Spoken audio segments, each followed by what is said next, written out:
Right.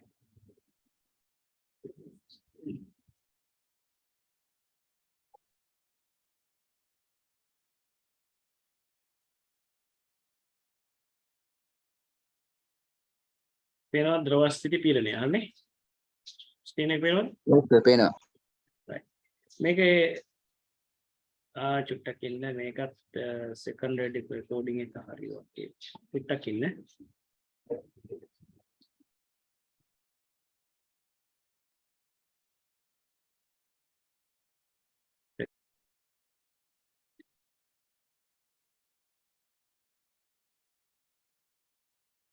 ද්‍රව ස්ථිති පීඩනය එහි යෙදීම. ඒකේ ඇටි කතාවක් නෑ කිලිම සමීකරණය කිව්වා කතාව කිව්වා. right පීඩනය කියන්නේ මොකද්ද? අපි දන්නවා මොකද්ද සමීකරණයේ පීඩනය සමාන F බෙදීම ටක ගාලා F කියන්නේ නිව්ටන් වර්ගඵලයේ m වර්ගයේ උඩට ගියාම මොකද්ද ඒකක දෙක නිව්ටන් වර්ග මීටර යට හෝ පැස්කල් එමනේ. ඔව් එතකොට අපිට බලය දුන්නොත් වර්ගඵලය දුන්නොත් පීඩනය හොයන්න පුළුවන්ද බැරිද? පුළුවන්. හැබැයි වර්ග මීටර වලින් තියෙනවා. right එතකොට මෙන්න මේ පොඩි ගාණක් දීලා තියෙනවා බලන්න. ඔයාලට පොඩ්ඩක් ටෙස්ට් කරන්න. බලය දීලා තියෙනවා නිව්ටන් 400යි කියලා වර්ගඵලය දීලා තියෙනවා 0.2යි කියලා. එන බෙදලා උත්තරේ ගත්තා දෙන්න ඕනේ පැස්කල් වලින්. නැත්නම් නිව්ටන් මීටර ඍණ 2. ද්‍රව පීඩනය අපි මෙතන ඉගෙන ගන්න ද්‍රව පීඩනය. ද්‍රව පීඩනය මතක තියාගන්න දිශාවක් තියනවාද පීඩනයට? හැම දිශාවටම යනවාද? නිශ්චිත දිශාවක් තියනවද නැද්ද? එහෙනම් හැම දිශාවටම දෛශිකද අදීශද? අදීශ රාශි. එතකොට ද්‍රවයක පීඩනය බලපාන්නේ ගැඹුර මතයි. ගැඹුර වැඩි වෙන්න මේ යටට වෙන්න මොකද පීඩනය? පල්ලයට යන්න පීඩනය වැඩි. ගැඹුර වැඩි වෙන්න පීඩනය වැඩි. එකම ස්ථානයේදී පීඩනය එකම මට්ටමේදී පීඩනය සමානයි. ඔන්න ඕක තමයි ද්‍රව පීඩනයේ තියෙන මූලික સિદ્ધාන්තය. ගැඹුර වැඩි වෙනකොට පීඩනය වැඩි වෙනවා. ගැඹුර අඩු වෙනකොට පීඩනය අඩු වෙනවා. දැන් අපි කියමුකෝ ස්විමින් pool එකේ ඉන්නවා පොඩ්ඩක් උඩින් මතුවෙලා ඉන්නවා එකෙක් ගැඹුරට ගිහිල්ලා තියෙනවා. එහෙනම් කාගේ මතද පීඩනය වැඩි? උඩින් ඉන්න කෙනා පල්ලෙය ගැඹුරින් ඉන්න කෙනාගේ. ගැඹුරේ. එයා උඩට එන්න පීඩනය මොනවද වෙන්නේ? අඩු වෙනවද වැඩි වෙනවද? උඩට එනකොට පීඩනය අඩු වෙනවා. right. අන්න ඒක මතක තියාගන්න. එතකොට ද්‍රවයක පීඩනය භාජනයේ හැඩය මත රඳා පවතින්නේ නැත. මොන හැඩයේ තිබුණත් එකම මට්ටමේ මේ භාජනය මොන හැඩයේ තිබුණත් එකම මට්ටම ගත්තොත් මේ වගේ එකම මට්ටමේ ගත්තොත් මේ පීඩනය සමානයි. උස තමයි මේන් බලපාන්නේ. right. එනම් ප්‍රදේශ මත රඳා පවතින උස මත පමණයි සම මට්ටමේ පීඩන සමානයි. පීඩනයේ ද්‍රව පීඩන මානේ සමීකරණය මොකද්ද? P සමානයි H rho G. H කියන්නේ උස ද්‍රව කඳේ උස, ρ කියන්නේ ද්‍රවයේ ඝනත්වය එක දෙනවා ගුරුත්වජ ත්වරණය 10යි කියලා ගන්න. ඒකේ ඒකකයක් පැස්කල් නැත්නම් නිව්ටන් වර්ග මීටරයට. P සමානයි H rho G. මෙන්න මේ වගේ ගාණක් දුන්නොත් වැවක ගැඹුර 1.5 මීටර. ජලය මගින් නැති කරන පීඩනය ඝනත්වය දෙනවා 1000යි කියලා ගුරුත්වජ ත්වරණය 10 කිව්වොත් මීටර තියෙන සෙන්ටිමීටර කරන්න ඕනද? ඔව්. මීටර තියෙද්දි මොනවටද බං සෙන්ටිමීටර කරන්නේ? මීටර නම් මීටර්මයි දෙන්නේ. හරි මීටර නම් දෙන්නේ 1.5 වැඩි කිරීම 1000 වැඩි කිරීම 10යි අවසාන උත්තරේ දෙනවා පැස්කල් 15000යි. හරිද මේක? උත්තරෙන්න ඕනේ කොනිදිද කට්ටිය? ඔව් සර්. right. ද්‍රව පීඩන සම්ප්‍රේෂණය වෙනවා. මේ වගේ ගාණක් දුන්නොත් සම්ප්‍රේෂණය කියන්නේ මොකද? පීඩනය මෙතනින් ප්‍රෙස් කරාම අනිත් පැත්තට යනවා. එහෙනම් මෙතන තියෙන පීඩනය මෙන්න මේ හරියේ තියෙන පීඩනය සමාන වෙනවා මේ පැත්තේ තියෙන පීඩනයට. එහෙම නේද? ඔව් සර්. එතකොට මොකද කරන්නේ? අපි මේ හරියේ වර්ගඵලය දුන්නොත් බලය දන්නවා නම් ඒ පීඩනය සමාන වෙනවා. ඒකේ අනිත් පැත්තේ තියෙන පීඩනයට. එතකොට මෙතනින් එන බලය මොකද්ද? විශාල බලයක් ලැබෙනවා. මේ වගේ ගාණක් එම ඔයාලට කරා නේද මං? ඔව්. right. එහෙනම් ද්‍රව පීඩනය භාවිත වන අවස්ථාවක් මොකද්ද? ඔසවණය. එහෙම නේද? ඔව්. අඩු බලයක් දීලා වැඩි බලයක් ලබා ගන්න. හරිද? ඊළඟ එක තමයි ද්‍රාව පීඩන ජැක්කුව. හයිඩ්‍රොලික් ජැක් එක. ඊළඟට වාහනවල ඒක දැන් තිරිංග පද්ධතිය. මෙතනින් අපි චූටි බලයක් දීලා මේ පොඩි සිරින්ජෙන් එනවා බලය ද්‍රවීය සම්ප්‍රේෂණ පීඩනය මෙතනින් වැඩි බලයක් අපි ප්‍රතිදානය කරගන්න අවුට් කරගන්නවා. මේකේ සෙන්ටිමීටර් තිබ්බොත් මොනවද කරන්නේ? මීටර වලට හරවන්න. දීලා තියෙන ඝනත්වය වැඩි කරන්න ගුරුත්වයේ ත්වරණය. කිලෝමීටර් දීලා තිබ්බොත් මොනවද කරන්නේ? meter මීටර් කරන්න මොනවද කරන්නේ? මීටර් කීයද කිලෝමීටර් එකයි කියන්නේ? 10න් වැඩි කරනවා. වැඩි කරනවා. එතකොට 1000 මීටර් වැඩි කිරීම ඝනත්වය දීලා තියෙනවා 1050යි කියලා වැඩි කරන්න ඕනේ 10යි. අවසාන උත්තරේ පැස්කල් වලින් දෙන්න ඕනේ. රයිට්? වායු පීඩනය කියන්නේ ද්‍රව පීඩනය වගේම තමයි.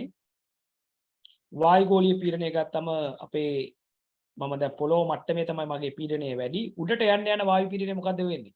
පොළොව මුහුදු මට්ටමේ ඉඳලා උඩට යන්න යන වායුගෝලීය පීඩනය අඩු වෙනවා. අඩු වෙනවා. ඒක භාවිතා කරන උපකරණය මොකද්ද වායු පීඩනය මනින්න? රසදිය වායු පීඩන මානය. සාමාන්‍ය රසදිය වායු පීඩන මානයේ මුහුදු මට්ටමේදී උස කීයද? 76 සෙන්ටිමීටර්.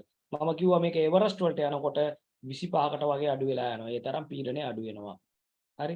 එතකොට ඒකට හේතුව මේ ද්‍රව කඳ උඩට ගියේ වායුගෝලීය නිසා ඇති කරන පීඩනය. මේ වායුගෝලීය නිසා ඇති කරන පීඩනය තමයි උඩට ගියේ. නම් පීඩන දෙක සමාන කරලා මම ඔයාලට මම හිතන්නේ මේකේ ගාණක් හදලා පෙන්නුවා. රයිට්. ඊළඟ නිර්ද්‍රව වායු පීඩන මානය කියලා එකක් තියෙනවා. ඒකේ ද්‍රව මුකුත් නැහැ. එච්චරයි තියෙන්නේ. වෙන මුකුත් මේකේ දැනගන්න දෙයක් නැහැ.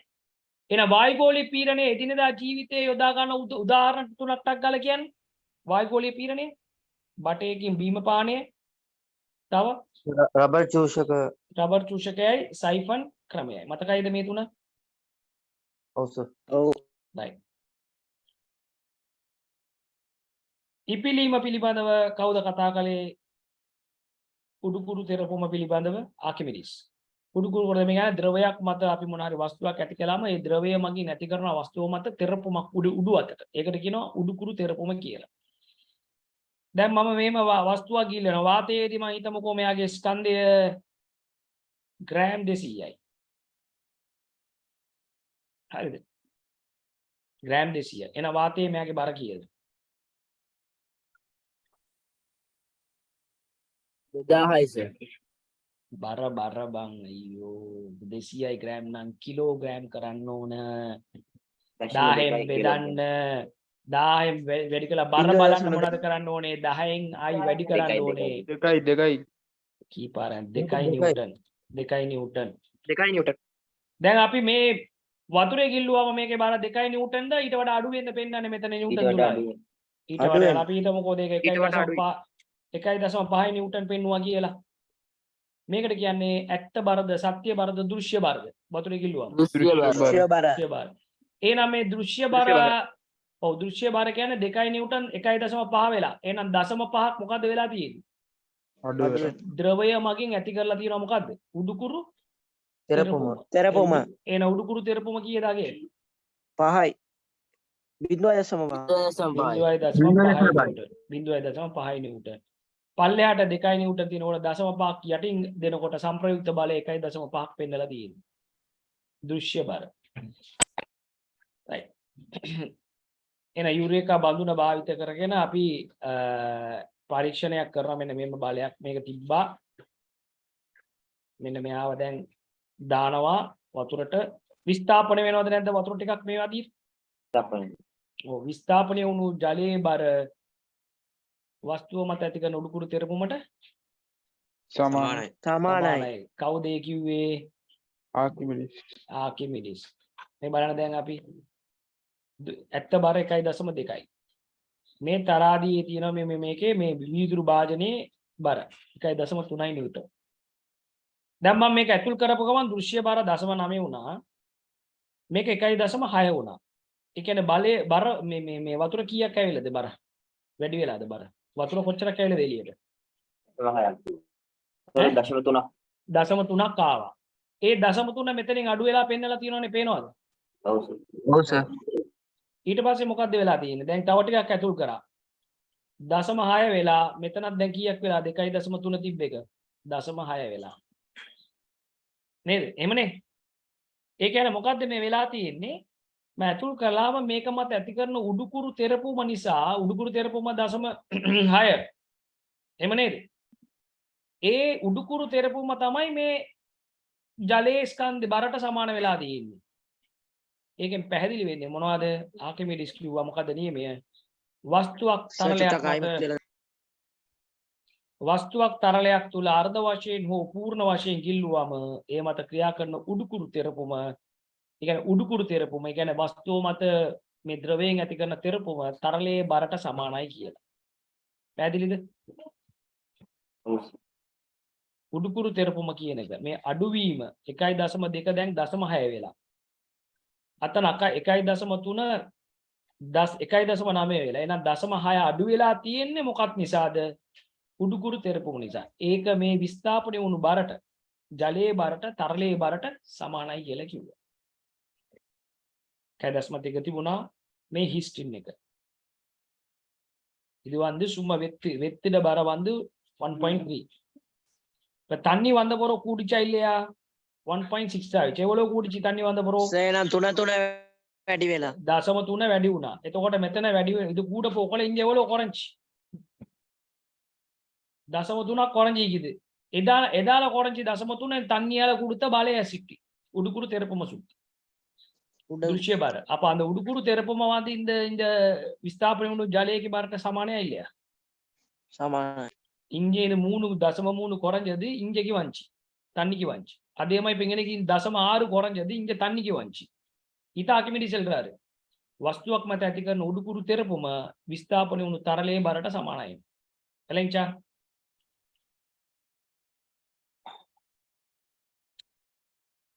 ඊළඟට වස්තුවක් පා වෙනවද ගිලෙනවද කියන එක තීරණය වෙන්නේ කොහොමද? වස්තුවේ බර උඩුකුරු තෙරපුමට වඩා අඩුයි නම් පා වෙනවා. වස්තුවේ බර W උඩුකුරු තෙරපුමට වඩා අඩුයි නම් පා වෙනවා. වස්තුවේ බරයි උඩුකුරු තෙරපුමයි සමානයි නම් මොකද වෙන්නේ? සම්පූර්ණයෙන් ගිලි යනවා. පා වෙනවා. නිකන් හරි වස්තුවේ බර වැඩි නම් උඩුකුරු තෙරපුමට වඩා මොකද වෙන්නේ? සම්පූර්ණයෙන් මේක ගිලෙනවා. බර සහ වස්තුවේ බර සහ මොකද සම්බන්ධතාවය? බර සහ උඩුකුරු තෙරපුම තමයි මම කියලා දෙන්නේ. උඩුකුරු තෙරපුමයි වස්තුවේ බරයි සමානයි නම් කොහොමත්ම පා වෙනවා. හරිද? බර වැඩි නම් උඩුකුරු තෙරපුමට වඩා මේක ගිලෙනවා. එච්චරයි පාඩම. ද්‍රවමානය කියලා එකක් තියෙනවා. මොනවටද ඒ බලන්නේ? විවිධ ද්‍රවවල ඝනත්වය හොයන්න පාවිච්චි කරන්නේ ද්‍රවමානය. මේකේ මූල ධර්මය ඇවිල්ලා ආකිමිඩිස් මූල ධර්මය. ද්‍රවමානය. හරිද? පැහැදිලිද මේ ටික? ඊළඟ එකට යන්න. ඔව් සර්.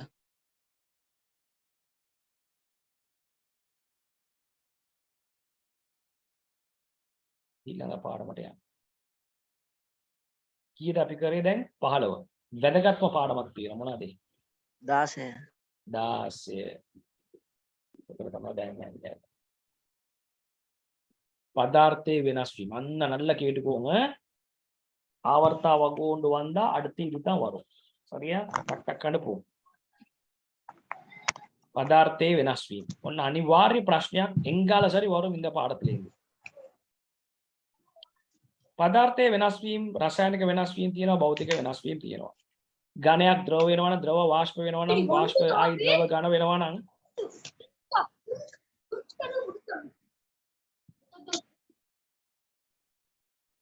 උත්තර ගන්න ඕනේ.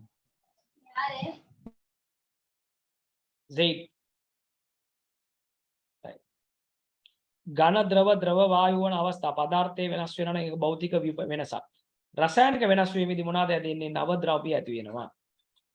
ඒතර උදාහරණ දැල්ලක් දැවෙනවා නම් රත් වෙනවා නම් වායු බුබුලු පිට වෙනවා නම් වර්ණ වෙනසක් වෙනවා නම් අවක්ෂේප වෙනවා කුණු වෙනවා නම් මේ ඔක්කොම රසායනික වෙනස් වීම. දරදාණයෙන් උණු ගල් රත් කිරීම, කොන්ඩිස් රත් කිරීම, යකඩ මල බැඳීම ඔක්කොම රසායනික වෙනස් වීම. කැට කුඩු වෙනවා, ඝන ද්‍රව වෙනවද, ද්‍රව වායු වෙනවද, වායු ද්‍රව වෙනවද? මොකද්ද? ප්‍රවාහ සංශ්ලේෂණය. ඔව්. රසායනික ඔව් ඉතින් රසායනික වෙනස් වීම. ඒ කොහොම ප්‍රතික්‍රියා රසායනික වෙන රසායනික ඒකේ මොකද්ද වෙන්නේ? ප්‍රවාහ සංශ්ලේෂණයේ ආලෝක ශක්තිය රසායනික ශක්තිය බවට පරිවර්තනය කරන්නේ. රසායනික විපර්යාසයක් ඒක. හරි. වායු නිපදවනවානේ ඔක්සිජන් නිපදවනවා right එතකොට ප්‍රතික්‍රියක වලින් ඵල හැදෙනවා එතකොට රසායනික ප්‍රතික්‍රියා වර්ග හතරක් තියෙනවා මොනවද පටපට ගාලා කියන්නේ සංයෝජන ප්‍රතික්‍රියා වියෝජන ප්‍රතික්‍රියා ඒක විස්ථාපන ද්විත්ව විස්ථාපන මෙන්න මේව බැලුවම පුළුවන් වෙන්න ඕනේ හොයාගන්න මේ බලන්න මැග්නීසියමුයි ඔක්සිජනුයි එකතු වෙලා අලුත් ප්‍රොඩක්ට් එකක් හැදිලා තියෙනවා නම් එන අපි කියනවා සංයෝජන A ධන B එකතු වෙලා C හැදුනා මේක තුලිත කරන්නේ කොහොමද දැන් ඕනම දෙයක් වාතයේ දහනය කරා කියන්නේ O2 එක්ක ප්‍රතික්‍රියා කරලා හැදින්නේ oxide A magnesium oxide A තුලිත කරද්දී මෙතන ඔක්සිජන් දෙකයි මෙතන මැග්නීසියම් ඔක්සයිඩ් දැන් රසායනික සූත්‍රය ලියන්න දන්නවා මැග්නීසියම් වල සංයුක්තාවය දෙකයි ඔක්සිජන් වල දෙකයි දෙකට දෙක කැපුණා MgO දැන් තුලිත කරද්දී හැම වෙලේම ඉදිරියෙන් පමණයි දාන්න පුළුවන් එහෙමනේ තුලිත කරනකොට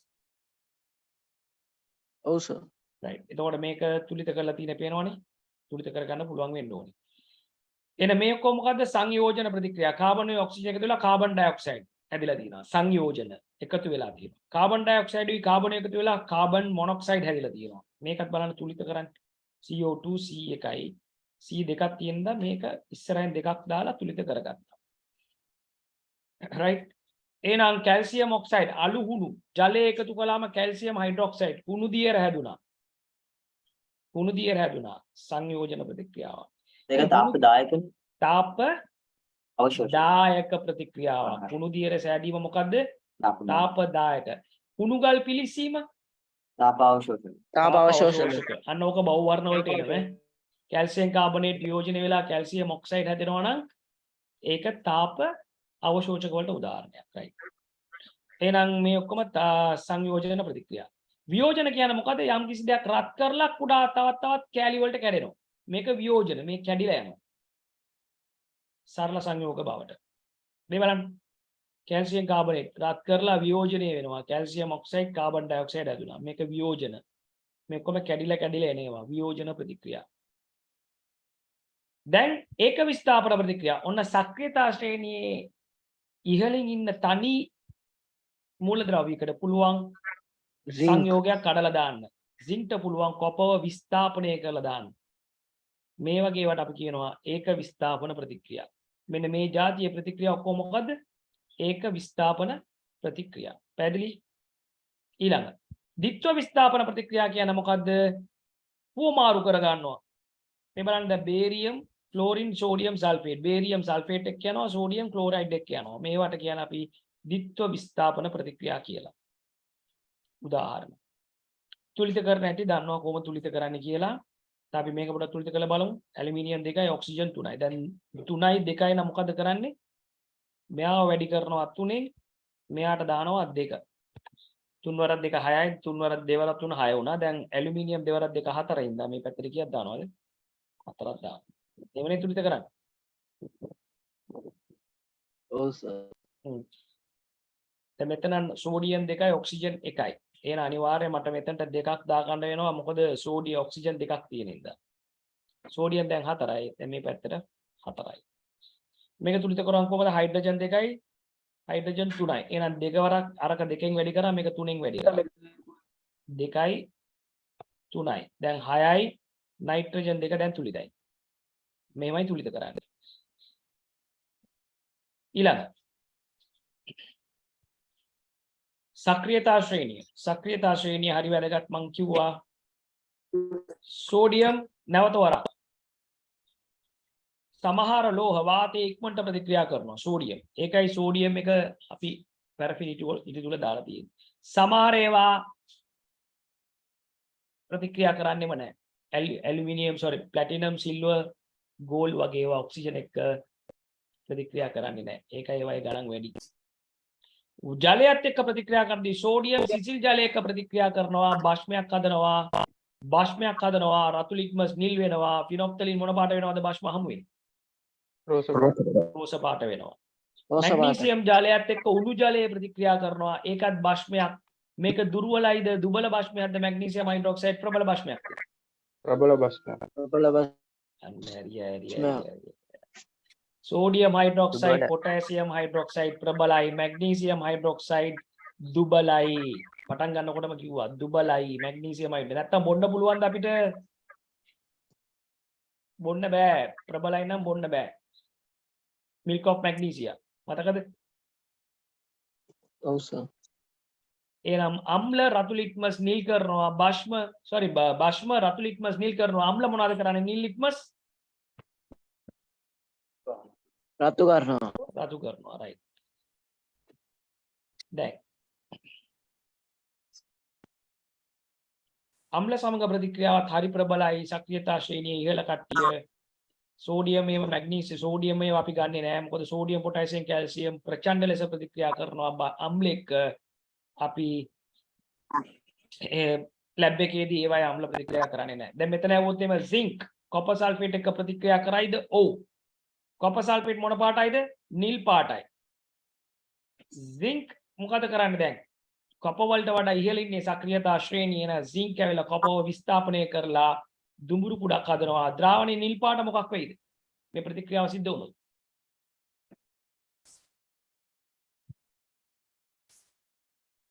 ද්‍රාවණයේ නිල් පාට මොකක් වෙයිද? සූර පාට. බුරු පාට වෙනවා නිල් පාට අඩු ගතිය වෙනවා, අඩු වෙලා යනවා right දැන් මම අහනවා පුළුවන් ද කොපට විස්ථාපනය කරන්න zinc බෑ. ඇයි කොපේ පහළ ඉන්න කෙනෙක්ට බෑ ඉහළ ඉන්න කෙනෙක් විස්ථාපනය කරන්න මේ ප්‍රතික්‍රියාව සිද්ධ වෙයිද නෑ අන සක්‍රියතා ශ්‍රේණිය මෙන්න මේකෙන් තමයි මම කිව්වේ පොටෑසියම් සෝඩියම් මැග්නීසියම් ඇලුමිනියම් කවුද මේ ඔන් කරලා තියෙන්නේ මේක කවුද මේ Zaid මියුට් කරගන්න ඕකේ කියනවනේ එකපාරක් අවශ්‍ය නම් විතරයි කතා කරන්න ඕනේ කියලා දැන් අයින් කරලා දානවා group එකෙන් කවුද Zaid කියන්නේ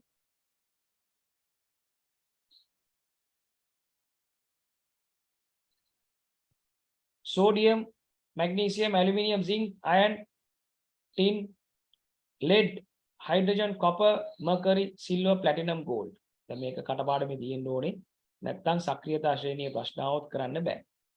එහෙනම් අපි සක්‍රියතා ශ්‍රේණියේ ඉහළ ඉන්න කට්ටිය ඇනෝඩේ ලෙස ගන්නවද කැතෝඩේ ලෙස ගන්නවද? ඇනෝඩේ. පහළ ඉන්න කට්ටිය තමයි කැතෝඩ ලෙස වෙන්නේ. එහෙනම් ඔක්සිකරණය වෙන්නේ මොනවද? ගොඩක් දුරට.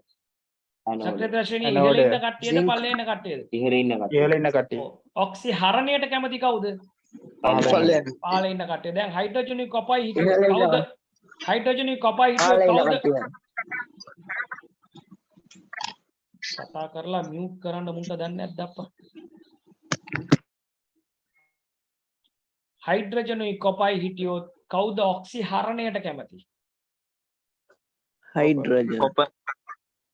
කොප දැන්නේ කිව්වේ බම් පහළ ඉන්න ඕන් කියලා ඔක්සිහරණයට කැමති හරණයට පහළට යන්න ඔක්සිහරණයට කැමති දැන් හයිඩ්‍රජනුයි සෝඩියම් හිටියොත් කවුද ඔක්සිහරණයට කැමති හයිඩ්‍රජන් ඔක්සිකරණයට කැමති සෝඩියම්. යකඩ මල බැඳින්න වළක්වන්න එයාට කාටද පුළුවන් zinc පුළුවන්ද ටින්ට පුළුවන්ද zinc තමයි පුළුවන් මල බැඳීම වළක්වන්න මොකද එයාට වඩා ඔක්සිකරණය වෙන්නේ ඉහළ ඉන්න කට්ටිය මේක තමයි සක්‍රියතා ශ්‍රේණිය යකඩ නිස්සාරණයේදී මොනවද වෙන්නේ භාවිත කරන උපකරණේ නම ධාරා උෂ්ණකය. මොනවද භාවිත කරන අමුද්‍රව්‍ය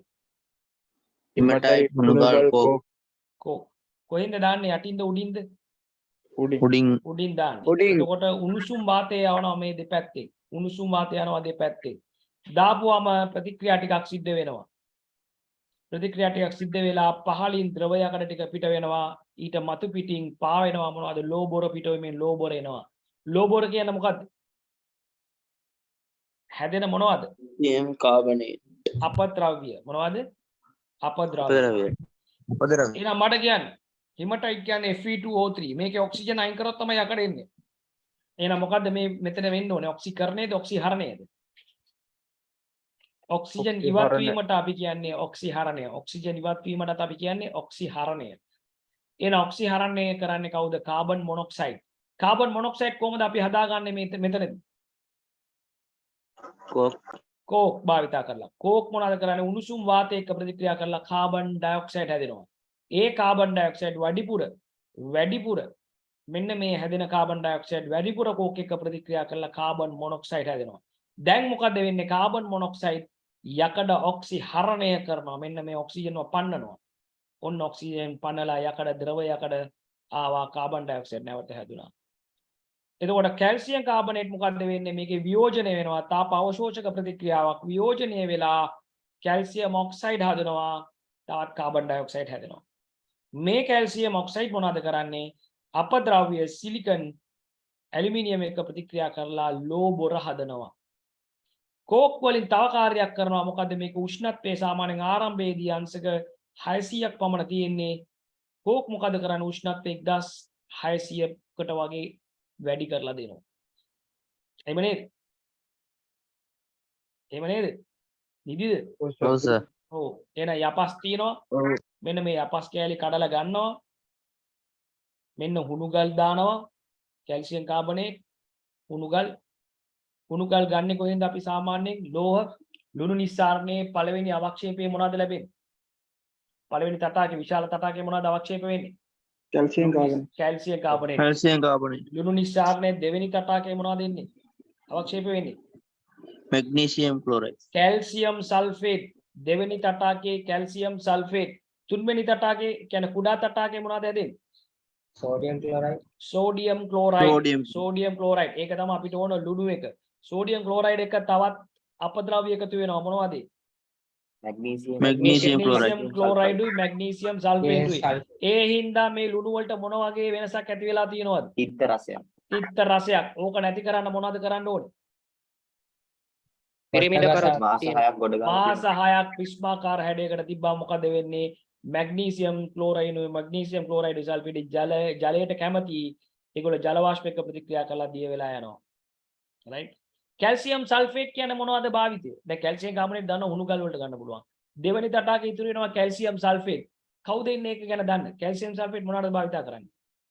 gypsum, ජිප්සම් වලට. පදා. very good. ජිප්සම් බෝඩ් හදන්න ජිප්සම් ඔය අපි අර ගෙවල් වල ඩිසයින් කරන්න මොකද කියන අර මොකද්ද මේ මෝල්ඩින්. සීලිං මෝල්ඩින් එහෙම කරන්න මේ කැල්සියම් සල්ෆේට් භාවිතා කරනවා. එහෙනම් මේක තමයි ධාරා උෂ්මකයේ ක්‍රියාවලිය. ධාරා උෂ්මකය ඊට දන්නේ නැහැ. අහනවනම් ස්ට්‍රක්චර් එකකට එන්න පුළුවන්. සමීකරණ ටික මතක තියාගන්න. මෙන්න මේ සමීකරණ හරි වැරගත්. තුලිත සමීකරණ. ඉස්සෙල්ලා මොකද වෙන්නේ? කාබන් කෝක් වාතයේ දහනය වෙලා කාබන් ඩයොක්සයිඩ් ලැබෙනවා. ඒ කාබන් ඩයොක්සයිඩ් වැඩිපුර කාබන් එක්ක කෝක් එක්ක ප්‍රතික්‍රියා කරලා කාබන් මොනොක්සයිඩ් හැදෙනවා.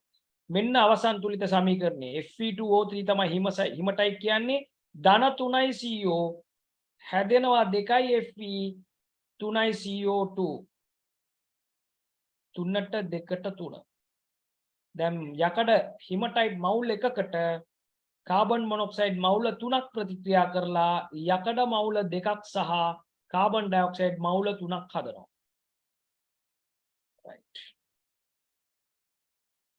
දැන් වායු පිළියෙල කිරීම ප්‍රධාන වශයෙන් ඔක්කොම තුලිත කරලා ලියන්නේ ඔව් තුලිත නෑ අර උඩ කාබන් CO2 ඔක්කොම ඔව් මේක අනිවාර්යෙන් තුලිත කරන්න ඕනේ. මේක හරි වැරදි. මෙන්න මේක අනිවාර්යෙන් තුලිත තමයි ඉල්ලන්නේ. මේ තුලිත නැත්තම් ලකුණු නැහැ. උඩ තියෙන ඒවා උඩ තියෙන ඒවා ඉතින් තුලිත කරන්න පුළුවන්. දැන් මේකට දෙකක් දැම්ම ගමන් තුලිතයිනේ. තුලිතයිනේ දැන්. කාබන් 2ට 2යි ඔක්සිජන් 2ට 2යි. හරිනේ. තුලිත කියන්නේ මේක විතරයි දෙක දාන්න. අනිත් ඒවා මේ තුලිත කරන්න දෙයක් නැහැ. මේ කැල්සියම් කාබනේට් වියෝජනය වෙලා කැල්සියම් ඔක්සයිඩුයි කාබන් ඩයොක්සයිඩුයි හැදෙන එක. රයිට්. මේ සමීකරණ මෙච්චරයි තියෙන සමීකරණ. මේකයි අර වායු පිළියෙල කිරීම විතරයි. ඒකෙන් තමයි එන්න පුළුවන්. ඊළඟට මෙන්න වායු තුනක් පිළියෙල කරනවා මොනවද? හයිඩ්‍රජන්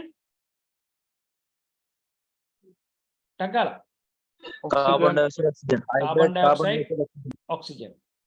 එහෙනම් හයිඩ්‍රජන් ඝනත්වය අඩු මෙක්කෙනා කොහොමද අපි ලැබ් එකේ හදන්නේ? සින්කුයි HCl ප්‍රතික්‍රියා කරවලා තමයි හදන්නේ. සින්ක් හෝ මැග්නීසියම් තනුක අම්ලයක් එක්ක ප්‍රතික්‍රියා කරවලා හදනවා මොකද්ද? සින්ක් ක්ලෝරයිඩුයි හයිඩ්‍රජන් වායුව වෙනවා. හයිඩ්‍රජන් වායුව දැන් මෙන්න කේතු ප්ලාස්කුව කිරලැබේ මොකද්ද මේ පුනීලය? Pisal punile. ඉසල් පුනීලය. දැන් මේ මොකද්ද මේ ටියුබ් එක? Visarjaka. විසර්ජක නලය. මෙන්න ජල ද්‍රෝණිකාව, වායු සංග්‍රහණ මංචය, වායු සරාව. මෙන්න හයිඩ්‍රජන් වායුව ආවා. දැන් වායු හයිඩ්‍රජන් වායුව දැන් ටෙස්ට් කරද්දී එළියට ගන්න ඕනේ ජලයේදී මේක යටිකුරුයි. දැන් වාතයට ගත්තාම කොහොමද තියන්න ඕනේ හයිඩ්‍රජන්? යටිකුරුවද යටිකුරුව. යටිකුරුවම තියන්නේ. ඇයි එයාගේ හයිඩ්‍රජන් වල ඝනත්වය අඩු හින්දා එයා එළියට යන්න පුළුවන්. ඒ කියන්නේ ඉහළට යන්න පුළුවන්. දැන් මොකද කරන්නේ? දැල්වන ඉරුටුවක් හරි කුලිඟුවක් තිබ්බම මොන හඬක් දෙනවද හයිඩ්‍රජන් වායුව හඳුනා ගන්න? පොප් හඬක් කියනවා. හයිඩ්‍රජන් වායුවේ ප්‍රධාන භාවිතය මොකද්ද? මෙන්න මේක තමයි බහුවර්ණය කියන්නේ. මොකද්ද? මාගරෙන් නිපදවීම වෙනවා. rocket ඉන්ධනයක් ලෙස ඇමෝනියා වායුව නේද? රයිට් ඒ ඇති මාගර නිෂ්පාදනය තමයි ගොඩක්ම අහන්නේ. එහෙනම් ඔක්සිජන් වායුව කොහොමද හදාගන්නේ? පොටෑසියම් පර්මැංගනේට් හරිද? මේක දහනය කරලා තමයි ලැබෙන්නේ. මෙන්න මේ ඊළඟ තුලිත සමීකරණය. මේකත් අහන්න පුළුවන්. KMnO4 K2MnO4 MnO2 ධන O2. මේක අහනවා අඩුයි. අහන්නේ මේක තමයි වැඩිපුරම. පේපරේ අමාරු කරන්න ඕන නම් මේක අහයි. right? එහෙනම් ඒක විතරක් නෙමෙයි අපිට පුළුවන් වෙනත් නයිට්‍රේට් පොටෑසියම් නයිට්‍රේට් එකත් කරලත් ඔක්සිජන් නිපදවන්න පුළුවන්. එතකොට හයිඩ්‍රජන් පෙරොක්සයිඩ් වියෝජනය කරලත් ඔක්සිජන් ගන්න පුළුවන්. පොටෑසියම් ක්ලෝරේට් වියෝජනය කරලත් ඔක්සිජන් ගන්න පුළුවන් කියලා නිකන් ඔළුවේ තියාගන්න. පොටෑසියම් පර්මැංගනේට් තමයි සාමාන්‍ය අපි ලැබ් එකේ කන්නේ. ඊට අමතරව මේක ගන්න පුළුවන්. දැන් මෙතනදී මොකද වෙන්නේ ඔක්සිජන්? ඔන්න අර වගේම කැකෑරුම් නලයක් භාවිතා කරනවා පොටෑසියම් පර්මැංගනේට් ස්පටික ටිකක් දානවා. රත් කරනවා. ඔක්සිජන් වායු වෙනවා. විසර්ජක නලයේ දිගේ මෙන්න වායු සංග්‍රහණ මාංශය දැන් ඔක්සිජන් වායුව ආවා. දැන් මේක දැන් එළියට ගත්තම ඔක්සිජන් මොකද වෙන්නේ? පහළට යනවද ඉහළට යනවද? පහළට යන ඉඳ මොනවද කරන්න ඕනේ? උඩු අතට ගන්න. උඩු කුරුව අරගෙන දල්වා නිව් පුලිඟුවක් මොකද වෙන්නේ? නැවත දීප්තිමත්ව දැල් වෙනවා. මේ දල්වා නිව් පුලිඟුවක් ඔක්සිජන් වායුවට ඇතුල් කරාම නැවත දීප්තිමත්ව දැල් වෙනවා. මේමයි ඔක්සිජන් වායුව හඳුනාගන්නේ. ඊළඟට තියෙනවා අපිට කාබන් ඩයොක්සයිඩ් නිපදවීම. කාබන් ඩයොක්සයිඩ් නිපදවීමේදී මෙතන මොනවද කරන්නේ අපි? කුණුගල් භාවිතා කරනවා සින්ක් කැබලි වෙනුවට. කුණුගල් HCl එක්ක ප්‍රතික්‍රියා කළා මෙන්න ප්‍රතික්‍රියාව. මෙන්න මේක හරි වැදගත් ප්‍රතික්‍රියාවක්. කුණුගල් CaCO3 තණු කම්ලයක් එක්ක ප්‍රතික්‍රියා කරලා හැදෙනවා කැල්සියම් ක්ලෝරයිඩ් දාන H2O දාන කාබන් ඩයොක්සයිඩ්. එහෙනම් ලැබෙනවා කාබන් ඩයොක්සයිඩ්. ඝනත්වය වැඩි 44යි. හරි. මෙයා දහන අපෝෂකයක්. සාමාන්‍ය හයිඩ්‍රජන් ඔක්සිජන් දහන පෝෂකයයි. දහනය වැඩි කරනවා. කාබන් ඩයොක්සයිඩ් කියන්නේ දහනය වෙන්නේ නැහැ දහන අපෝෂකයක්. හරිද? ඒ හින්දා ගොඩක් දුරට කාබන් ඩයොක්සයිඩ් භාවිතා කරන මොනවා සඳහාද? ගිනි නිවීම උපකරණවලදී. මෙතනදී same setup එකම තමයි. හැබැයි මෙතන අපි zinc වෙනුවට මොනවද භාවිතා කරලා තියෙන්නේ? හුණුගල් භාවිතා කරලා තියෙන්නේ. එහෙනම් මෙතන ලැබෙන වායුව හුණුගල් භාවිතා කරොත් කාබන් ඩයොක්සයිඩ් වායුව. කාබන් ඩයොක්සයිඩ් කොහොමද හඳුනගන්නේ? හුණු දියර මොන පාට වෙනවද? කිරි දියර හුණු දියර කිරි පාට වෙනවා. වැඩිපුර යවුවම අවර්ණ වෙනවා. එහෙනම් වාතයේදී කාබන් ඩයොක්සයිඩ් අපි කොහොමද ගන්නෙ? උඩු කුරුවද යටි කුරුවද? වාතයේදී උඩු කුරුව ගන්න ඕනේ. ජලයේදී යටි කුරුව ගන්න. එහෙනම් වියලි අයිස් කියන්නේ කවුද? ඔන්න MCQ. වියලි අයිස් කියන්නේ කවුද? Carbon dioxide. right. ඊළඟ කාබන් ඩයොක්සයිඩ් අපි දන්නවා සිසිල් බීම වල තියෙනවා කාබොනික් අම්ලය. ගිනි නිවීම උපකරණවල භාවිතා කරනවා. මෙන්න මේ පාඩම ඉවරයි. ප්‍රධාන වශයෙන් හයිඩ්‍රජන් වායුව හඳුනගන්නේ කොහොමද? පොප් හඬ. ඔක්සිජන් හඳුනගන්නේ කොහොමද? දල්වා නිව් පුලිඟුව නැවත දැල් වෙනවා. කාබන් ඩයොක්සයිඩ් හඳුනගන්නේ කොහොමද? කුණු දියර කිරි පාට වීම. මෙන්න මේ ප්‍රතික්‍රියා ටික පොඩ්ඩක් බලා ගන්න. මෙන්න මේක හරි වැදගත්. zinc හෝ magnesium HCl එක්ක ප්‍රතික්‍රියා කරලා මේක මොන වගේ ප්‍රතික්‍රියාවක්ද? මොන වර්ගයේ ප්‍රතික්‍රියාවක්ද? ඒක විස්ථාපන ප්‍රතික්‍රියාව. zinc සක්‍රියතා ශ්‍රේණිය ඉහළයි, හයිඩ්‍රජන් පහළ ඉන්නේ. හයිඩ්‍රජන්ව විස්ථාපනය කරලා හයිඩ්‍රජන් වායුව ලෙස යන්නේ. ඕනම වායුවක් අපි කියන්නේ H2O2 N2 කියලා. zinc ගේ සංවිධානයේ හැම වෙලේම දෙකයි, copper ගේ දෙකයි, යකඩවල දෙකයි, දෙක යනවා එහාට, chlorine ගේ එකයි, ZnCl2 ලැබෙන්නේ. හරි. කැල්සියම් කාබනේට් HCl එක ප්‍රතික්‍රියා කරනවා. ප්‍රතික්‍රියා කරලා ලැබෙනවා මොකද්ද? මේක මොන වගේ ප්‍රතික්‍රියාවක්ද?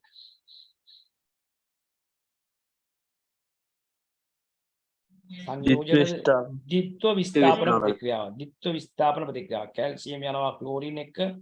කැල්සියම්ගේ සංයුක්තාවය 2යි ක්ලෝරින්ගේ 1යි. ඒ දෙක මෙහාට ගියා. ඊළඟට හයිඩ්‍රජන් කාබනේට් ඒක අස්ථායි ඉඳ එක කැඩිලා යනවා ජලය සහ කාබනේට් ලෙස. කාබන් ඩයොක්සයිඩ් ලෙස. මෙන්න මේ කාබන් ඩයොක්සයිඩ් වායුව තමයි කුණු දියර කීපාට බවටපත් වෙන්නේ. එහෙනම් really ice කියන්නේ මතක තියාගන්න. MCQ වල આવොත් කාබන් ඩයොක්සයිඩ් really ice. ඊළඟ කොටසට යන්න පටස්කල්.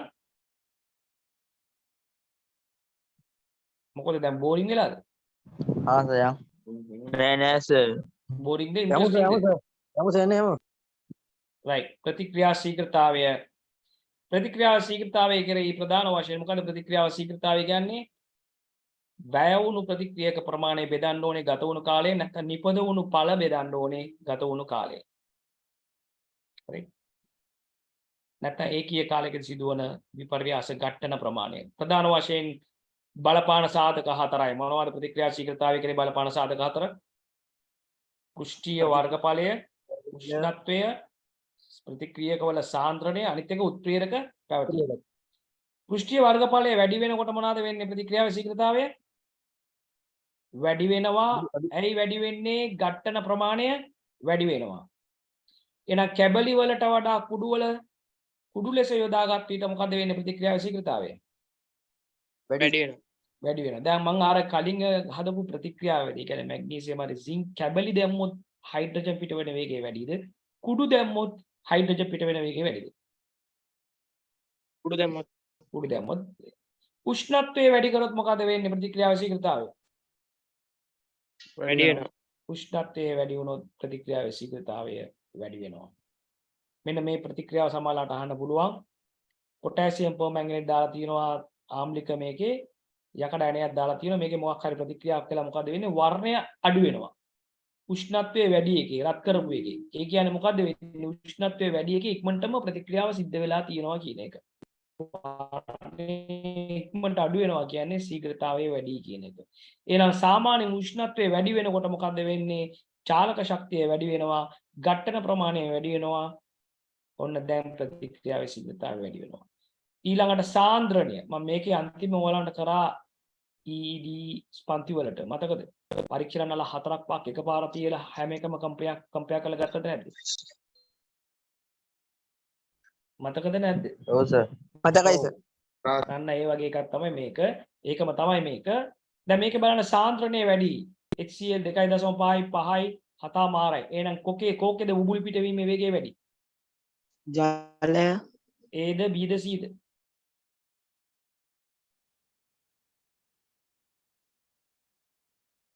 ප්‍රතික්‍රියක සාන්ද්‍රණය වැඩි නම් ප්‍රතික්‍රියාවේ ශීඝ්‍රතාවය වැඩි වෙනවා. ඔක්කොම ජලය සමානයි. හැබැයි HCl C වල වැඩි A B වලට වඩා. එහෙනම් ප්‍රතික්‍රියාවේ ශීඝ්‍රතාවය වැඩි කෝකේද? C වල.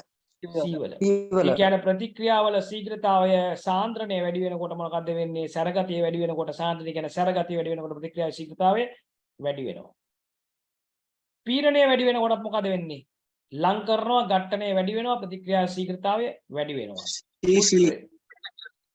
උත්ප්‍රේරක ගත්තොත් ඒ මොකද වෙන්නේ? රසායනික ප්‍රතික්‍රියාවක ශීඝ්‍රතාවය වැඩි කරන නමුත් වැය නොවන ද්‍රව්‍ය. අපේ දේහයේ තියෙන එන්සයිම උත්ප්‍රේරකයක්. මේක රසායනික ප්‍රතික්‍රියාවල සිදුවන උත්ප්‍රේරකයේ ශීඝ්‍රතාවය වැඩි කරනවා. මෙන්න මේ වගේ ප්‍රතික්‍රියාවක මේ සමහර වෙලාවට ඔය මැංගනීස් ඔක්සයිඩ් දාලා මොකද වෙන්නේ? බුබුලු පිටවීමේ වේගය හයිඩ්‍රජන් පෙරොක්සයිඩ් වල බුබුලු පිටවීමේ වේගය මොකේද වැඩි?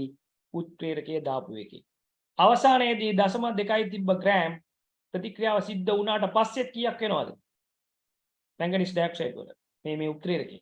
ඒකම 0.2. මොකද ප්‍රතික්‍රියාවලදී උත්ප්‍රේරක ඕනේ කුඩා ප්‍රමාණයක්. රසායනික වෙනස් වීමක් වෙන්නේ නැහැ. ස්කන්ධය වෙනස් වෙන්නේ නැහැ.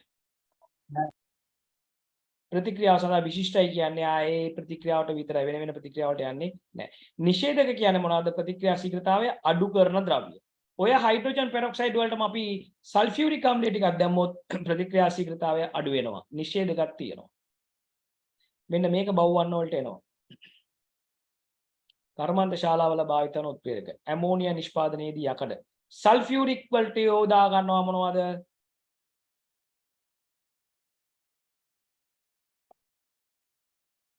සල්ෆියුරික් වලදී මොනවද යොදාගන්නේ? ටක් ගාලා කියන්න. උත්ප්‍රේරකයේ නම. vanadium vanadium pentoxide. එන වැනේඩියම් පෙන්ටොක්සයිඩ් කිව්වා මතක තියාගන්න සල්ෆියුරික් නිෂ්පාදනයේදී. ප්ලැටිනම් නයිට්‍රික් අම්ල නිෂ්පාදනයේදී. මාගරින් නිෂ්පාදනයේදී භාවිත වන උත්ප්‍රේරකයේ නිකල්. මාගරින් නිෂ්පාදනයේදී භාවිත වන වායුව හයිඩ්‍රජන්. පටලවා ගන්න එපා. එහෙනම් නිකල් මාගරින් නිෂ්පාදන උත්ප්‍රේරකය. ප්ලැටිනම් නයිට්‍රික් අම්ලය, වැනේඩියම් පෙන්ටොක්සයිඩ්, සල්ෆියුරික් අම්ලය යකඩ භාවිතා කරනවා ඇමෝනියා හදන්න. ammonia මේ පාඩම එච්චරයි.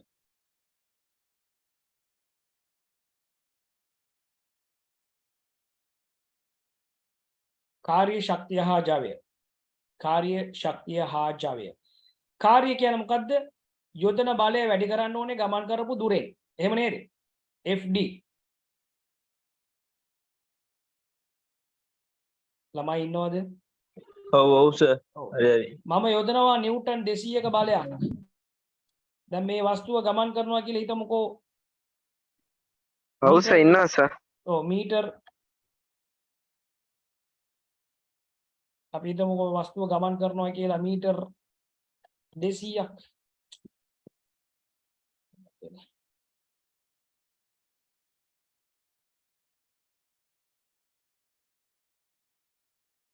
මීටර් 200ක් ගියා කියමුකෝ.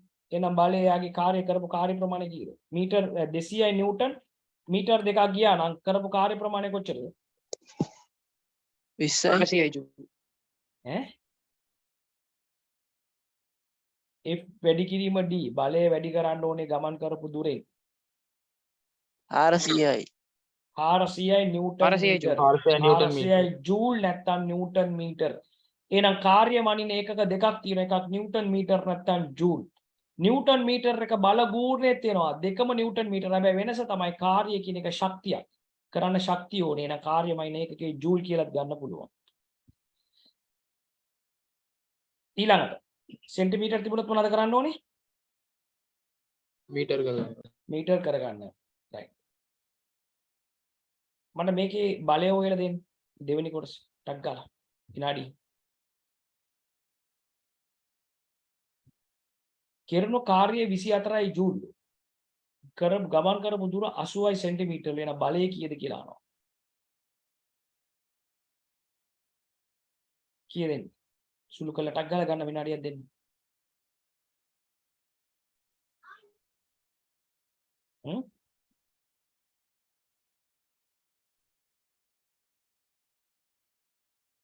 කාර්ය සමාන F වැඩි කිරීම D. F දන්නේ නැහැ. 24 බෙදන්න ඕනේ. 30යි නිව්ටන් 30යි එන්නේ. 24 බෙදන්න ඕනේ 0.8 නැත්නම් 24 100න් වැඩි කරලා 80න් බෙදන්න ඕනේ. එහෙමනේ.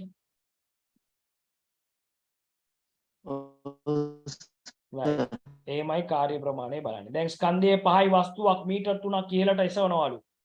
එහෙනම් ඉහළට ඔසවනවා කියන්නේ යාගේ බර 550ක් ඔසවනවා. එහෙනම් ඒක හැම වෙලෙම ස්කන්ධයේ දීලා තිබුණොත් බලය කොහමද ඉහළට ඔසවනවා නම් බර 50ක් ඔසවනවා. 50 වැඩි කිරීම 3 150යි ජූල්. ඊළඟට තියෙනවා ප්‍රධාන වශයෙන් ශක්ති දෙකක්. යාන්ත්‍රික ශක්තිය මොකද්ද? විභව ශක්තියයි චාලක ශක්තියයි. චාලක ශක්තිය කියන්නේ මොකද්ද? චලනය වන වස්තුවක ඇති කරන ශක්තිය. චාලක ශක්තිය හොයන සමීකරණය මොකද්ද? භාගයයි mv වර්ගය. භාගයයි mv වර්ගය. ස්කන්ධයේ කිලෝග්‍රෑම් වලින් දුන්නා v වල වර්ගය ගන්න ඕනේ. අපි හිතමුකෝ යම් කිසි වස්තුවක ස්කන්ධය 20යි කිලෝග්‍රෑම් කියලා හිතමුකෝ. 20යි කිලෝග්‍රෑම් නම්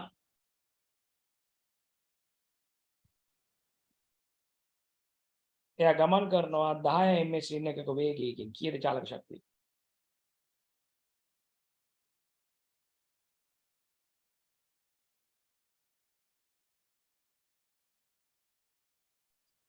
Yes.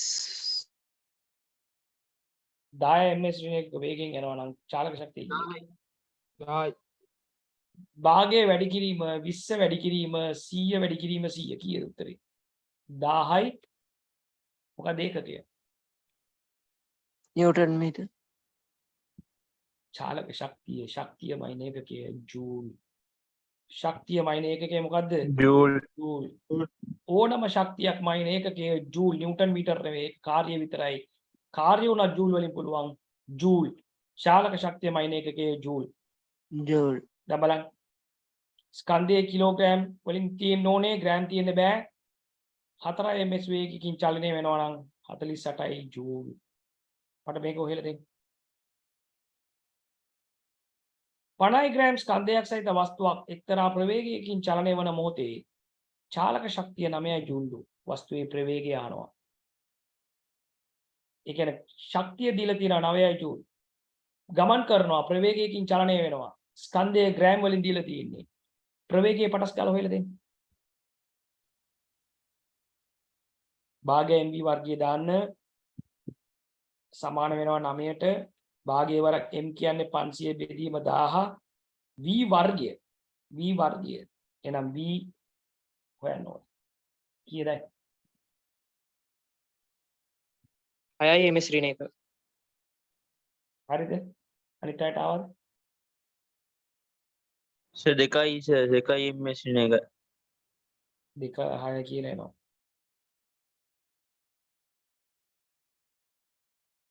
නමයයි ජූල් සමාන වෙනවා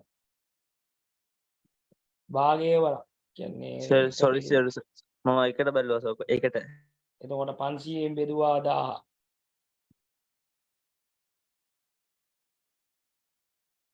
18 1000න් වැඩි කරලා 500න් බෙදන්න 36යි නේද 36යි නේද ඔව් සර්. එතකොට 36 සමානයි v වර්ගයට එහෙනම් v කියන්නේ 36 වර්ගමූලය 6යි ms ඍණ 1 6යි ms ඍණ 1 right එහෙමයි හදන්නේ සමීකරණේ දන්නවනම් තමයි පුළුවන් විභව ශක්තිය කියන්නේ මොකද්ද ඕනම වස්තුවක පිහිටීම අනුව ඇතිවන ගබඩාවන ශක්තිය විභව ශක්තිය කියන්නේ ගබඩාවන ශක්තිය දැන් මම මොකක් හරි වස්තුවක් උඩ තියනවා නම් ගුරුත්වයට උඩ තියනවා නම් අඹගෙඩියක අඹගෙඩියක් තියනවා නම් ගහේ ඒ අඹගෙඩියේ සතුව තියෙනවා ශක්තියක් ඒකට කියන්නේ විභව ශක්තිය කියලා විභව ශක්තිය මයින සමීකරණය මොකද්ද mgh ස්කන්ධයේ කිලෝග්‍රෑම් වලින් ගන්න g කියන්නේ ගුරුත්වාකර්ෂණ ත්වරණය උස මීටර වලින් ගන්න ඕනේ උස මීටර වලින් ගන්න ඕනේ mg. ඔව් දැන් ඒ උඩ තියෙන වස්තුව පල්ලෙහාට වැටෙනකොට මොකද වෙන්නේ විභව ශක්තිය මොන ශක්තිය බවට පරිවර්තනය වෙනවද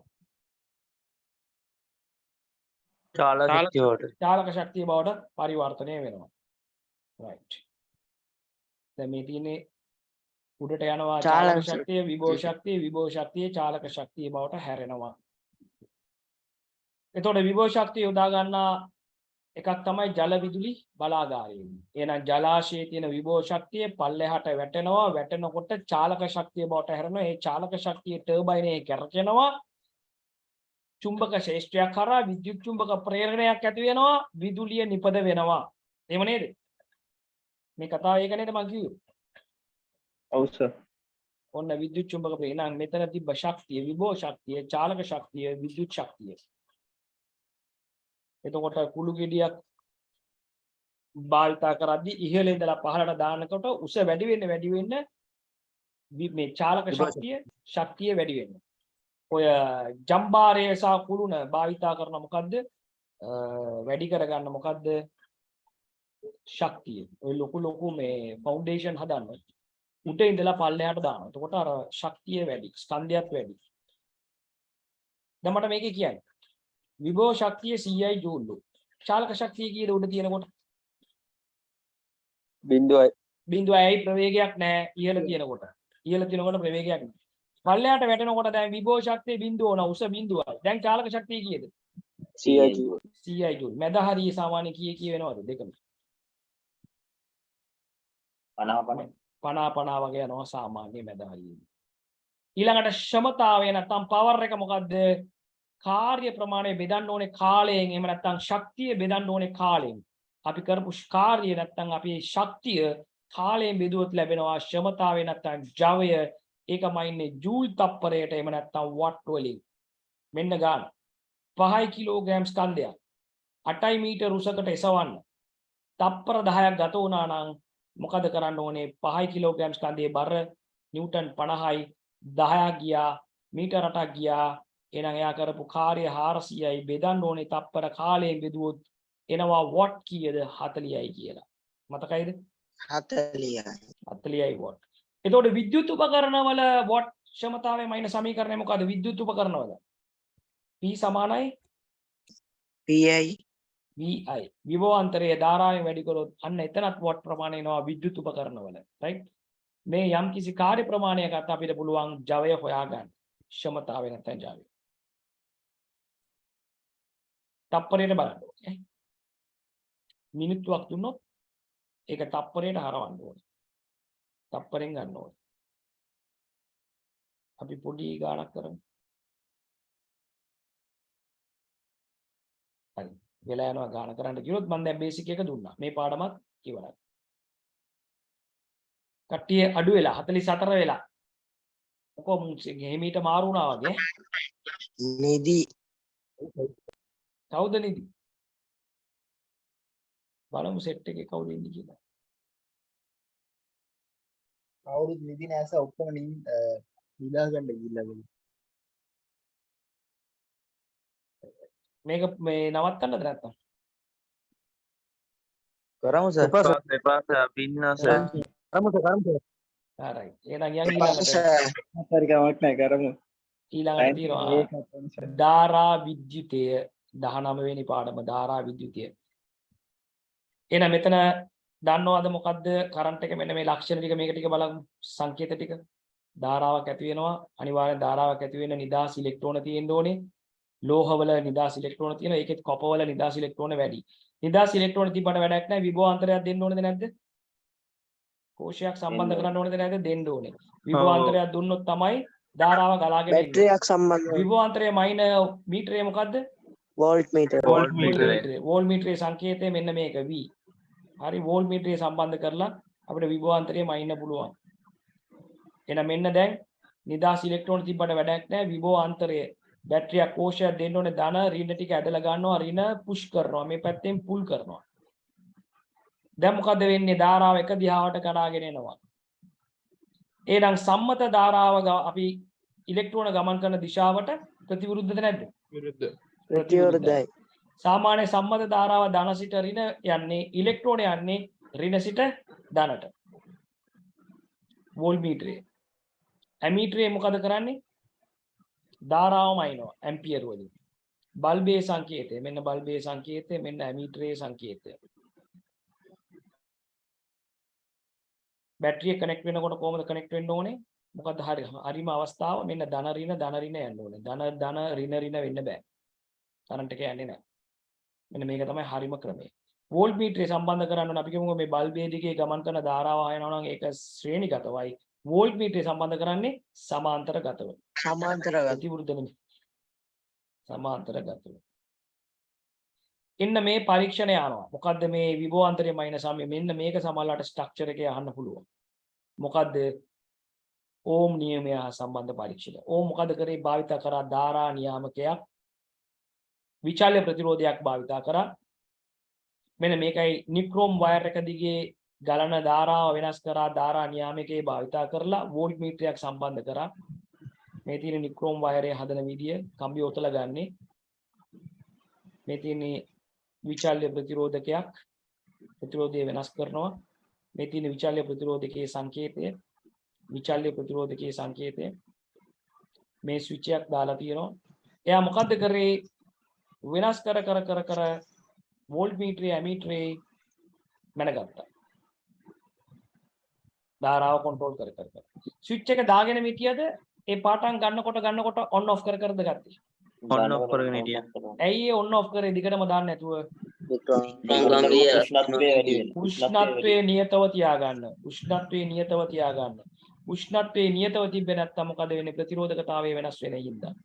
ඊට පස්සේ ඇඳා ප්‍රස්ථාරයක් ඒ දෙක අතර වීසා I අතර මෙන්න මේකට එක වැඩි වෙන වෙන අනුලෝමව සමානුපාතික වෙන විදියට. ඒ අනුව ඕම් නියමය කිව්වා මොකද්ද? සන්නායකයක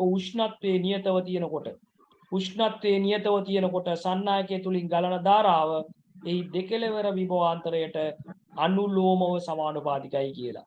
ඒ අනුව යා සොයාගත්තා සමීකරණයක් V සමානයි මොකද්ද? IR. ඒ නියතය ප්‍රතිරෝධකය කියලා කිව්වා. ඒක ඕම් කියන වචනේ දුන්නා මෙන්න මේකයි සංකේතය ඕම් වල. V = IR දාලා අපිට පුළුවන් ප්‍රතිරෝධය ගන්න ධාරාව ප්‍රතිරෝධය දන්නවා විභවාන්තරය හොයා ගන්න මාරු වෙලා ගණන් හදන්න පුළුවන්ද බැරිද මේකේ? පුළුවන්. දැන් මට මේකේ හොයලා දෙන්න බලමු.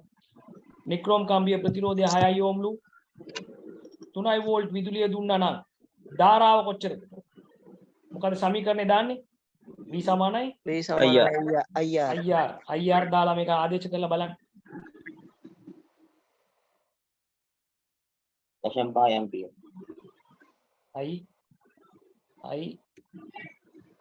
V වලට කීයද දාන්නේ? වෝල්ට් 3යි.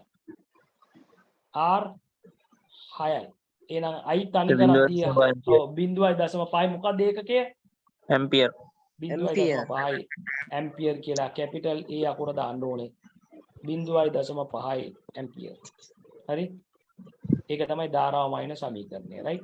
එහෙනම් ප්‍රතිරෝධකතාවය කෙරේ බලපානවා ප්‍රධාන වශයෙන් හරස්කඩ වර්ගඵලයයි කම්බියේ දිගයි සෑදී ඇති ද්‍රව්‍යය වර්ගයයි.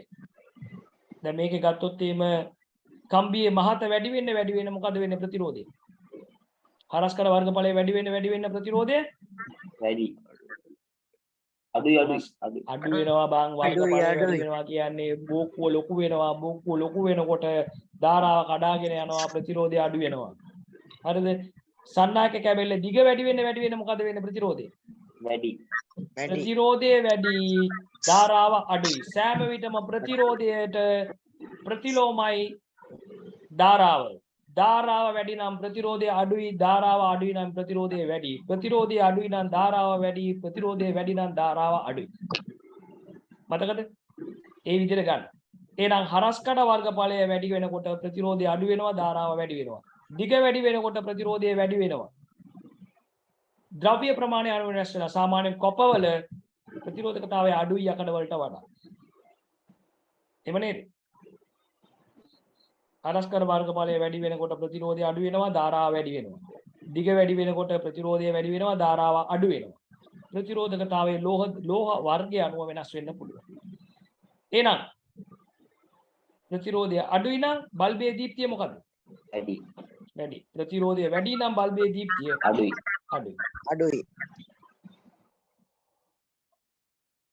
දැන් මෙතන ප්‍රතිරෝධක අගේ 5යි 10යි 20යි බල්බයේ දීප්තිය කෝකේද වැඩි කෝකේද අඩු? 3 ප්‍රතිරෝධකයේ වැඩි මේකේ බල්බයේ දීප්තිය මොකද වෙලා තියෙන්නේ? අඩු වෙනවා. කෝකේද බල්බයේ දීප්තිය අඩුම?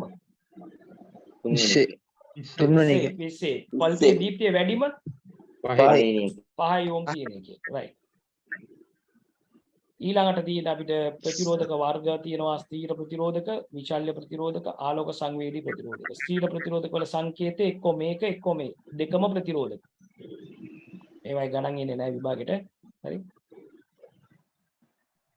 විචල්්‍ය ප්‍රතිරෝධක කියන්නේ ප්‍රතිරෝධකතාවය වෙනස් කරන්න පුළුවන්. ඒකේ සංකේතය මෙන්න ප්‍රතිරෝධක ඇවිල්ලා මේව හරහට යනවා ඊතලයක්. මේ දෙකම විචල්්‍ය ප්‍රතිරෝධක.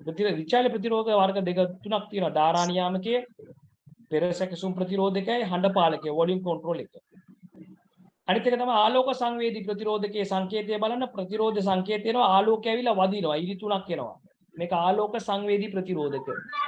රවුම මේම ඇවිල්ලා දෙකක් ලියන්නත් පුළුවන්. මේ දෙකම ආලෝක ඕලන්ට අඳින්න දෙන්නේ නෑ දීපු එක නම් කරන්න එන්නේ. මොකද්ද කියන්නේ? ආලෝක සංවේදී ප්‍රතිරෝධකය. ඊළඟට ප්‍රතිරෝධ කොහොමද සම්බන්ධ කරන්නේ? ආකාර දෙකයි ශ්‍රේණිගතයි සමාන්තරගතයි. දිගට තිබ්බනම් එකතු කරගෙන ගියා ශ්‍රේණිගත නම් සමාන්තරගත නම් මොනවද කරන්න ඕනේ? එක යට R ගන්න ඕනේ. දන්නවනේ ඒක? සමාන්තරගත වලදී මොනවද කරන්නේ? එක යට R දාලා R තනි කරලා ගන්න ඕනේ. දැන් උදාහරණයක් මෙන්න මේ බලන්න. දැන් මේකේ සමග ප්‍රතිරෝධය යනවා. කොහොමද සමග ප්‍රතිරෝධය ගන්නෙ? 1යට R දැම්මා, 1යට 4 දාන්න, 1යට 4 පොදු ගුණාකාරය 4යි, 4ට 4 ඒවා එක එකතු කරා. ඊට පස්සේ මොකද වෙන්නේ? 1යට R සමානයි 2 බෙදීම 4 එක්ක හරස් ගුණිතය දාලා ගන්නවා නැත්නම් ස්විච් කර ගන්නවා. R එක වෙනකොට පල්ලයට එක යනවා, 4 උඩ ගිහිලා 2 වෙනවා. R වලගේ 2යි ඕම්. R වලගේ 2යි ඕම් නම් වෝල්ටීයතාවය 6 නම් අපිට ධාරාව පුළුවන් ද ධාරාවම ඉන්න පුළුවන්ද බැරිද? පුළුවන්. පුළුවන් මෙන්න V සමාන IR දැම්මා වෝල්ටීයතාවය 6යි I දන්නේ නැහැ R 2යි 6 බෙදීම 2 3යි ඇම්පියර් සාමාන්‍ය ශ්‍රේණිගත සම්බන්ධයේදී ප්‍රතිරෝධය වැඩි සමාන්තරගතයේදී ප්‍රතිරෝධය වැඩි ශ්‍රේණිගතයේදී ප්‍රතිරෝධය වැඩි එතකොට බල්බයේ දීප්තිය වැඩි ශ්‍රේණිගතයේදී සමාන්තරගතයේදී ශ්‍රේණිගතයේ බල්බයේ දීප්තිය අඩුයි සමාන්තරගතයේදී එකේදී බල්බයේ දීප්තිය වැඩි සමාන්තර මෙම වැඩි වෙන 4යි 2 දැම්මම ප්‍රතිරෝධය 1.33 වෙලා ඕකම 4යි 2යි කෙලින් තිබ්බනම් 6යි එහෙම නේද ඔව් සර් right ඊට පස්සේ අපි අන්තිමට මේ වගේ ගණන් සෑහෙන වගේක් කරා දැන් මේකේ බලන්න මම කිව්වා එකම අගය ආවොත් බලන්න එකම අගය ආවොත් ප්‍රතිරෝධක දෙකක් තිබුණොත් දැන් මේකෙදී මොකද කරන්න ඕනේ එකක් අරගෙන දෙකෙන් බෙදන්න එතකොට කීයද මේකේ සමග ප්‍රතිරෝධය 6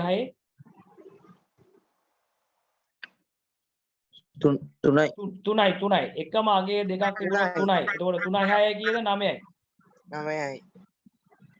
9යි මේ බලන්න මේක සුළු කරොත් එනවා 3යි කියලා ඊට පස්සේ 3යි 6යි එකතු කළා 9යි ඕම් V සමාන IR දැම්මා V එක 3යි I එක දන්නේ නැහැ 9යි ඕම් සුළු කරාම එනවා 0.33 ඇම්පියර් කියලා මෙන්න එනම් ශ්‍රේණිගතදී එකතු කරා සමාන්තරගතදී භාග සංඛ්‍යාව ගත්තා ඒකට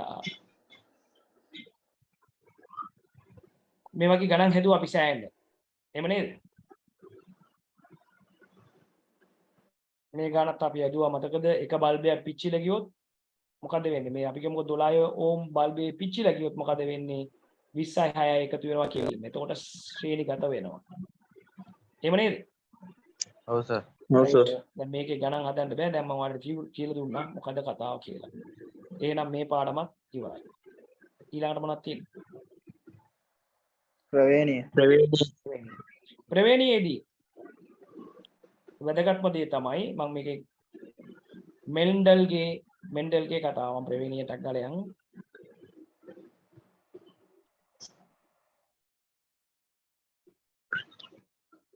මෙන්ඩල්ගේ පරීක්ෂණය සමහර ලක්ෂණ මොකද වෙන්නේ අපේ පරම්පරාවට යනවා මොනවද ඒවා දිව රෝල් කිරීම හැකියාව ඔය කම්මුල් ඔය මාපට ඇඟිලි වක්‍ර වීම හෝ නැතිවීම පාට වර්ණ ඒවා පරම්පරාවට යනවා සමහර ඒවා කලාතුරකින් තමයි පරම්පරාවට යන්නේ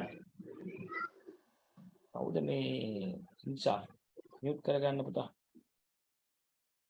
ඇඟිලි 6 තියෙනවා බහුව අංගුලිකා හරි මේවා පරම්පරාවට යන්නේ කොහොමද කලාතුරකින් සමහර ඒවා යන්නෙම නැහැ මොනවද එක්සර්සයිස් මගින් සිදු වෙන ඒවා සික්ස් පැක් ඇක්සිඩන්ට් වුණොත් ඒවා පරම්පරාවට ඒවා යන්නේ නැහැ පළවෙනියෙන්ම මේකට සම්බන්ධව පරීක්ෂණ කරේ කවුද ප්‍රවේණිය සම්බන්ධව කවුද ග්‍රෙගරි මෙන්ඩල් එයා මොකද්ද ගත්තු ශාකය ගේවතු මෑ ශාකය ඇයි තෝරගත්තේ ඒක පාස්වෙන් වගා කරන්න පුළුවන් කිපි කාලයකින් පළදාව දෙනවා අපිට නුමුහුම් ශාක ලබා ගන්න පුළුවන් ඒ කියන්නේ පියෝ ශාක ගන්න පුළුවන් ඒ කියන්නේ මික්ස්ඩ් නැහැ කො උස පරම්පරාවෙම කෙනෙක් කො මිටි පරම්පරාවම කෙනෙක් මම කොහොමාරි මොකද්ද කරේ උස ශාක දෙක ලක්ෂණ 7ක් තෝරගත්තා පරස්පර ලක්ෂණ කීයක් ගත්තද 7ක් තෝරගත්තා ඒකාංගී මුහුම් කියලා මම කිව්වා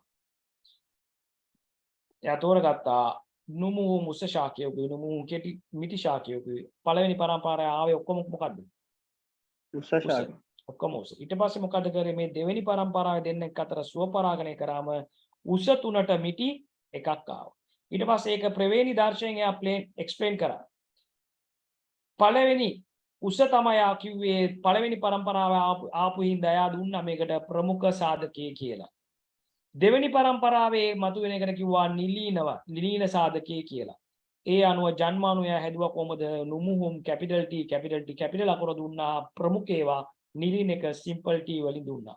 එයා මේ පරීක්ෂණය මෙයා කොහොමද කරේ දැන් ප්‍රවේණිකව පළවෙනි පරම්පරාවේ නුමුහුම් පිරිමි කෙනෙකුයි නුමුහුම් ගැහැණු කෙනෙක් කියලා හිතමු අපි ශාක දෙකක් මිටි ශාක දෙක ජන්මානු හැදෙනකොට මේවායෙන් කැපිටල් T එනවා මේකෙන් සිම්පල් T එනවා සිම්පල් T ඊට පස්සේ සම්භාවිතාවය කොහොමද හැදෙන්න පුළුවන් මෙන්න ඔක්කොම පරම්පරාව කැපිටල් T සිම්පල් T 100%. ඊට පස්සේ මොකද කරේ මෙන්න මේක මේවට කියනවා විෂම යුග්මක. එකම ඒවා නම් තියෙනවා අපි සම යුග්මක කියලා. මේවා සම යුග්මක. මේක විෂම යුග්මක. දැන් මොකද්ද උනේ? මේ પરම්පරාවෙම දෙන්නෙක් ගත්තා. අන්න දැන් කැපිටල් T එකෙන් එක ජන්මානුවක් සිම්පල් T එකයි, මෙයාගේ කැපිටල් T සිම්පල් T එකයි. දැන් මේ අතර තමයි එයා එකිනෙක අතර මුහුම් කරාම ආවා 3ට 1ක්. ඒ කියන්නේ ප්‍රවේණි දර්ශය ගත්තම 1ට 2ට 1ක් ආවා. මේක තමයි මෙන්ඩල් මෙන්න පනත් කොටුවේ ලියන විදිය මම අන්තිමට ඔයාලන්ට කරානේ රින්ෂාෆ්ලාට කරානේ. ඔව් සර්. පනත් කොටුවේ ලියලා කොහොමද ජන්මාන ටික වෙන් කරගෙන ගන්න ඕනේ. දැන් මේක සමහර අයට තේරෙන්නේ නැහැ, කමන්නේ නැහැ. නොතේරෙන කට්ටිය අයින් කළා දාන්න. ඊළඟට මොකද්ද ඥාන ප්‍රකාශයේදී රූපානුදර්ශය කියන්නේ මොකද්ද? උස හෝ මිටි බව පේන ලක්ෂණය. ප්‍රවේණි දර්ශය කියන්නේ මොකද්ද? කැපිටල් T සිම්පල් T මොනවා හරි ඒවා තමයි ප්‍රවේණි දර්ශය. හරි? ඊළඟට කිව්වා ඥාන. ප්‍රතිබද්ධ ඥාන. ඒව ඕනේ නැහැ. අපි දන්නවා ඊළඟට ලිංග නිර්ණය. සාමාන්‍යයෙන් ස්ත්‍රී නම් මොකද්ද? Capital X capital X. පිරිමි නම් කොහමද? X Y. සාමාන්‍යයෙන් අපේ වර්ණ දෙක 23න් එක ජෝඩුවක් මොකද්ද? ලිංග වර්ණ දෙක කියලා කියන්නේ. ඒ ලිංග වර්ණ දෙකට සම්බන්ධ වෙච්ච රෝග ඇති වෙන්න පුළුවන් මොනවද? රෝග දෙක හිමෝෆීලියාවයි රතුකොළ වර්ණාන්ධතාවයයි. එන්නේ මොනවා නිසාද? ලිංග ප්‍රතිපද ඥානවල ලිංග ප්‍රතිපද ප්‍රවේණි නිසා ඇති වෙන ආබාධ. මේක මම කිව්වා වාහක කියන්නේ කැපිටල් H සිම්පල් H. නිරෝගී P1ට සාමාන්‍ය Y වල මුකුත් නැහැ. ඒකයි තියෙන මේ ප්‍රශ්නේ. මොකද Y ක්‍රෝමෝසෝමයේ කොටයි. නිරෝගී නම් කැපිටල් H, රෝගී නම් සිම්පල් H වෙනවා. මෙන්න වාහක මවකුයි නිරෝගී P1 අතර තමයි බොහෝ දුරට මේ කසාද බැන්දොත් රෝගී පුතෙක් ලැබෙන සම්භාවිතාවය තියෙනවා. දැන් මේක මම පැහැදිලි කරා. මේක දැන් පැහැදිලි කරන්න ගියොත් සෑහෙන වෙලාවක් යනවා. ඊළඟ නිලීන ලක්ෂණය තමයි රෝගයට හේතු වෙන්නේ. නිලීන ලක්ෂණය තමයි රෝගයට හේතු වෙන්නේ. පිරිමින්ට පමණයි හිමෝෆීලියාව ඇති වෙන්නේ. රතුකොළ වර්ණාන්ධතාවයත් අර වගේම ලිංග ප්‍රතිපද ඥානයෙන් ඇති වෙන්නේ බොහෝ දුරට පිරිමින්ට තමයි ඇති වෙන්නේ. තව එකක් තමයි මොකද්ද? අර 22න් 23න් එකක් ස්ත්‍රී දෛහික වර්ණ දෙය. ඒ කියන්නේ ඉතුරු 22ම අපි කියනවා අලිංග වර්ණ දෙය නැත්නම් දෛහික. ඒකෙනුත් ඇති වෙනවා රෝග ඇලි බව කියන එකයි තැලසීමියාව කියන එකයි. මේක ලිංග ප්‍රතිබද්ධ නෙමෙයි අලිංග ප්‍රතිබද්ධ. නැත්නම් අලිංග විකෘති නිසා අලිංග වර්ණ දෙය වල විකෘති නිසා ඇති වෙන එක. ඇලි බවයි තැලසීමියාවයි. මේක ලිංග ප්‍රතිබද්ධ නෙවෙයි අලිංග වර්ණ දේවල් ඇති වෙන විකෘති නිසා ඇති වෙන රෝගී තත්ත්වය. තැලසීමියාදී මොකද වෙන්නේ? හිමෝග්ලෝබින් නිෂ්පාදනය අඩුයි. හිමෝෆීලියාවේදී මොකද වෙන්නේ? රුධිරේ කැටි ගැසෙන්නේ නැහැ. හිමෝෆීලියාදී මොකද වෙන්නේ? රුධිරේ කැටි ගැසෙන්නේ නැහැ. ඒකයි ප්‍රශ්නේ. රුධිරෙන් කැටි ගැසෙන්නේ නැති එක. මෙන්න මේක තමයි අහන්න පුළුවන් ප්‍රශ්න. එච්චරයි.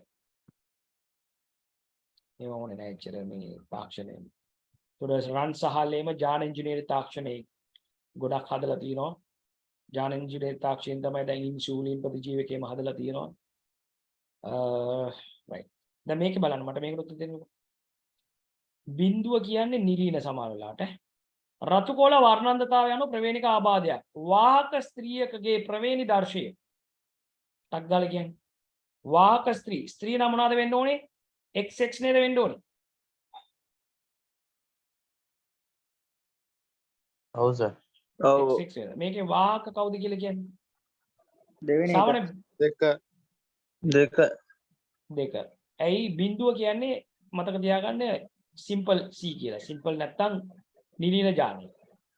මෙයා රෝගී, මෙයා වාහක, මෙයා නිරෝගී, මෙයා රෝගී නෙමෙයි නිරෝගී පිරිමිය. right. දැන් අහනවා BB capital B simple B ජනිතයන් අතරින් දෙමුහුමකදී ජනිතයන් අතරින් කවර ප්‍රතිශතයක් දෙමව්පිය ප්‍රවේණි දර්ශය පෙන්වයිද?